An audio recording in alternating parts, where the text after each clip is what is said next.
Students, आज हम molecular और मोलर कंडक्टेंस यानी आणविक या मोलर चालकता पढ़ेंगे। लास्ट वीडियो में हमने चालकता और तुल्यांकी चालकता, विशिष्ट चालकता पढ़ी थी। तो सबसे पहले मोलर कंडक्टेंस या आणविक चालकता क्या है। तो यदि हम सांद्रता को यानी कंसंट्रेशन को मोल्स पर लीटर में व्यक्त करते हैं तो आणविक चालकता यानी हमें फिर मोलर कंडक्टेंस या मॉलिक्यूलर कंडक्टेंस का पद काम में लेना होगा। उस वक्त हम इक्विवेलेंट कंडक्टेंस, स्पेसिफिक कंडक्टेंस काम में नहीं ले सकते। तो अब किसी भी विद्युत अपघट्य यानी इलेक्ट्रोलाइट के 1 मोल या 1 ग्राम अणुभार को V मिली विलयन में विलय करके 1 सेंटीमीटर दूरी पर रखे हुए 2 समानांतर इलेक्ट्रोड्स के मध्य रखने पर सभी आयनों द्वारा जो उत्पन्न चालकता है उसको हम उस विलयन की आणविक चालकता या मोलर चालकता कहते हैं। मतलब क्या हुआ कि हमने कोई इलेक्ट्रोड लाइट लिया है जिसके हमने 1 मोल या 1 ग्राम अणुभार 1 ग्राम मॉलिक्यूलर वेट लिया है और उसको हमने VmL के विलयन में डिसॉल्व कर दिया है। अब हमने उसको उसके अंदर 1 सेंटीमीटर पर 2 समानांतर इलेक्ट्रोड्स के मध्य रख दिया है और उस वक्त आयंस द्वारा जो भी चालकता होगी वो क्या कहलाएगी? आणविक चालकता या मोलर चालकता। मोलर चालकता को हम लैम्डा m से प्रदर्शित करते हैं या लैम्डा m से लिखा जाता है। तो लैम्डा m या आणविक चालकता किसके बराबर हुई?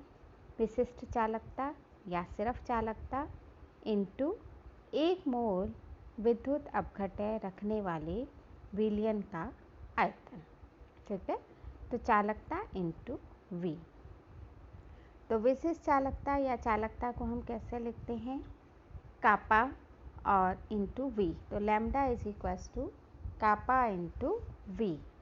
इस प्रकार चालकता और 1 ग्राम मोल यानी अणु विद्युत अपघट्य रखने वाले विलयन के घन सेंटीमीटर cc में लेते हैं हम आयतन, इसलिए हमने लिखा है घन सेंटीमीटर में आयतन का गुणनफल हमारा आणविक चालकता या मोलर चालकता कहलाता है। अगर विलयन में हम मोलरता लेते हैं, जैसे हमने तुल्यांकी भार लिया था तो हमने नॉर्मलता ली थी, जब हम आणविक भार लेंगे तो हम विलयन में मोलरता लेंगे m मोल प्रति लीटर। तो V बराबर हो जाएगा 1000/m और लैम्डा m बराबर हो जाएगा 1000/m इंटू कापा।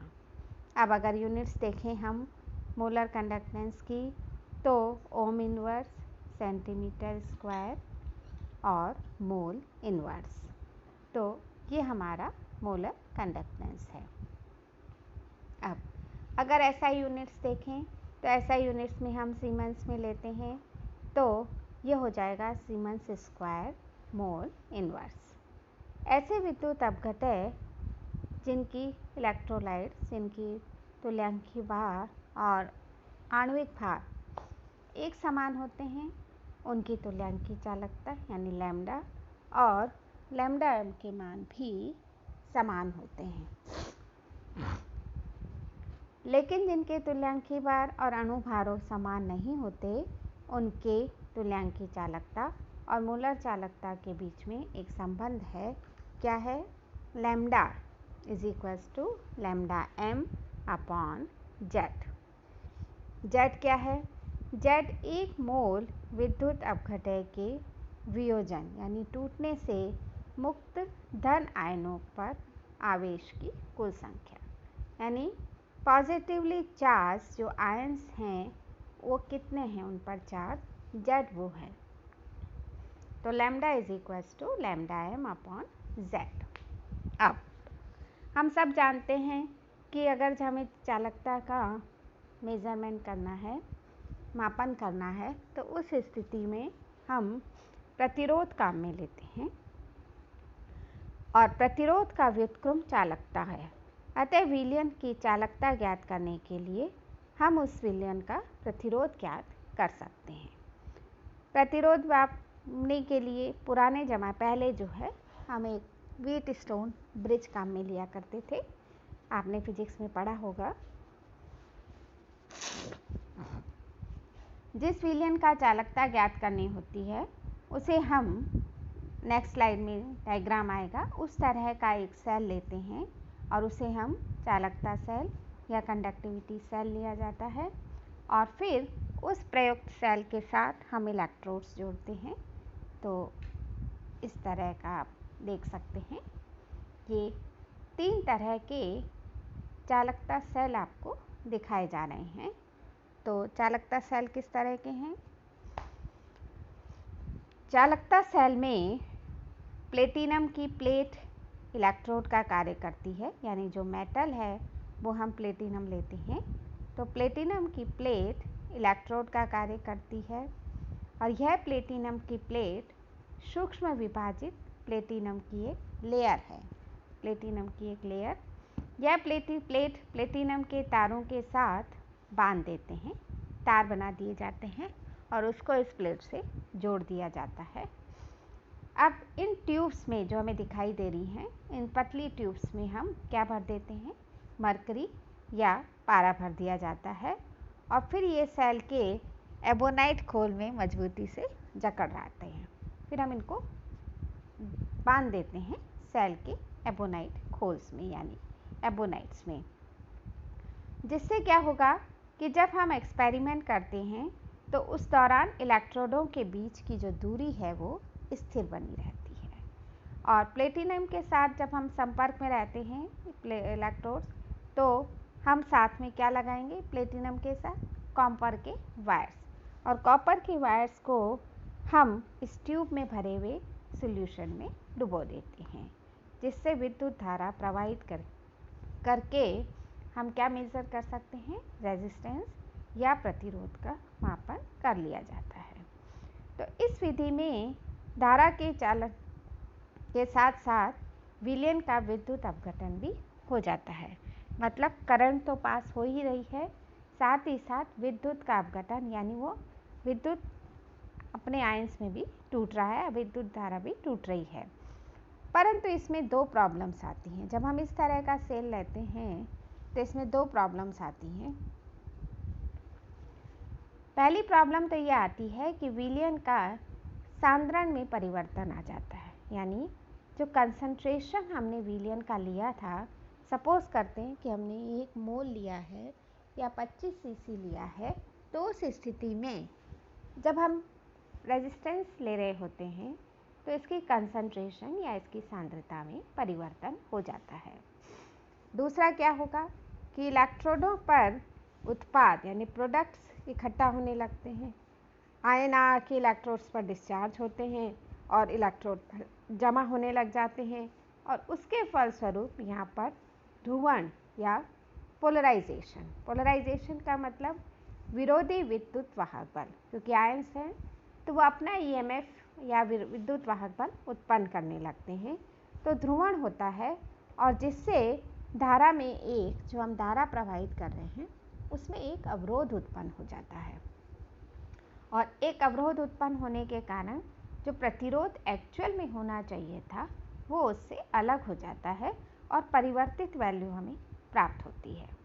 तो इन सब प्रॉब्लम्स को देखते हुए हम क्या करते हैं कि हम इसमें डायरेक्ट करंट पास ना करके ऑल्टरनेट करंट यानी ऑल्टरनेटिंग करंट प्रत्यावर्ती धारा का प्रयोग करते हैं और व्हीटस्टोन ब्रिज में हम गैल्वेनोमीटर नहीं लगाते, गैल्वेनोमीटर की जगह हम हाई टेक्निक वाला एक हेडफोन लगाते हैं, मैजिक आई, और साथ में एक मैजिक आई हेडफोन या मैजिक आई लगाया जाता है। तो अब हम देखें कि इस तरह का डायग्राम देख रहे हैं हम, और इस डायग्राम में हमने डायरेक्ट ना जोड़कर ऑल्टरनेट जोड़ा है वायर्स को, R1 R2 को, तो उससे जो है विद्युत अपघटन में नहीं होगा, विद्युत अपघटन नहीं हुआ तो सांद्रता में परिवर्तन नहीं होगा और सांद्रता में परिवर्तन नहीं होगा, साथ ही साथ पोलराइजेशन भी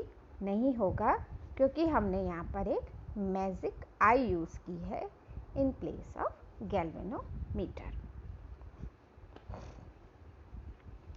अब ये डायग्राम आप देख रहे हैं, इस तरह के डायग्राम से या इस तरह के एक एक्सपेरिमेंट से हम चालकता का मापन करते हैं। तो इस डायग्राम को आप ध्यान से देखो। हमने शुरू में आपके जो राइट हैंड साइड दिख रहा है उसमें एक थर्मोस्टेट लिया है, एक ताप स्थायी लिया है। वो ताप स्थायी लिया गया है ताकि हम इसके अंदर कंडक्टिविटी सेल या सांद्रता सेल को रखते हैं। सांद्रता सेल के अंदर वो विलयन भरा है जिसकी चालकता हमें निकालनी है। अब इस सांद्रता सेल को हम इस ताप स्थायी में इसलिए रखते हैं ताकि ताप ड्यूरिंग द एक्शन या जितनी देर हम प्रयोग करते हैं उस समय ताप स्थिर रहे। अब ए और बी, ए बी एक पॉइंट दिख रहा है और ए बी एक लंबा सा समान मोटाई का एक प्लेटिनम का साथ में हम मिक्स करते हैं, इरिडियम का मिश्र धातु है जिसको हम मैंगानीन का तार भी बोलते हैं। तो मैंगानीन का तार लिया है जिसमें मेजरमेंट्स के लिए मार्कर भी बने हुए हैं, मिलीमीटर्स में अंशांकित मीटर पैमाने के ऊपर तना हुआ हम इसको बांध देते हैं। इस तार पर हम एक सर्पी संपर्क यानी स्लाइडिंग ऐसा एक कांटेक्ट रखते हैं जिसको हम इस तरह से दूसरे स्थान पर हिला सकते हैं। और व्हीटस्टोन ब्रिज के साथ, ये व्हीटस्टोन ब्रिज के साथ हम एक बॉक्स लगाते हैं, रेजिस्टेंस बॉक्स, और उस रेजिस्टेंस बॉक्स में अलग अलग ओम्स के 1 ओम, 2 ओम, 5 ओम, 10 ओम इसके जो है वो रेजिस्टेंस है जिसको हम ब्रिज की सहायता से भुजा का कार्य कराते हैं। अब ब्रिज की दूसरी तरफ एक हेडफोन लगा हुआ है और जो धारा का पता लगाता है, एक कुंडली है यानी एक विद्युत धारा प्रवाहित करने के लिए हमने एक इंडक्शन कुंडली वेसल लगाया हुआ है। जैसे ही हम धारा प्रवाहित करते हैं तो प्रतिरोध बॉक्स आर में से हम कुछ प्रतिरोध निकाल लेते हैं। कितना निकालेंगे? उतना निकालना है हमें प्रतिरोध कि जब हम अपने वो जो हेडफोन जैसा है उसकी सहायता से हम उस तार पर चलाना शुरू करते हैं जिस पर से हेडफोन में आने वाली आवाज़ मिनिमम हो जाए। और मिनिमम हो जाए तो ऐसी स्थिति में ब्रिज जो है वो बैलेंस्ड हो जाता है। और ब्रिज बैलेंस्ड हुआ, ए बी में जिस डिस्टेंस पर ब्रिज बैलेंस्ड होता है वो वैल्यू हम पढ़ लेते हैं और वो वैल्यू कहलाती है इक्वलेंस पॉइंट या संतुलन बिंदु।